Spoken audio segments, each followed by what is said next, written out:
All right, thank you, Rachel. It is day 2 of pre-trial motions and hearings in the mass shooting at the Capital Gazette. Jared Ramos is charged with multiple counts of first-degree murder. WJZ is live now in Annapolis. Paul Gessler tells us the ruling from the judge today on a key piece of evidence. Paul? Yeah, surveillance video from the front and rear doors of the Capital Gazette offices is the state's Exhibit A in this case against Jared Ramos, whose defense team today wanted to limit that video to come out during trial.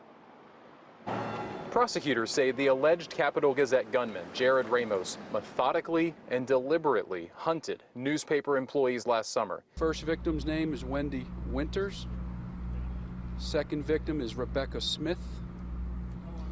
Third victim is Robert Hyacin. Fourth victim is Gerald Feshman. And the fifth victim is John McNamara.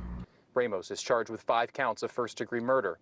At issue during a motions hearing Wednesday, a defense request to limit a majority of the surveillance video from that day.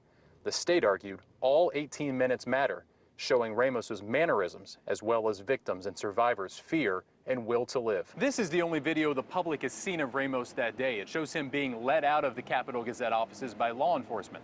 But the state argued Wednesday he actually arrived in a different appearance altogether. His hair in a ponytail, shooting glasses on, and earplugs in.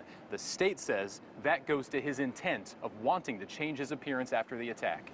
Ultimately, after Judge Laura Ripken reviewed the video several times, she denied the defense's motion. The video, she ruled, is relevant, and while prejudicial, is not unfairly so.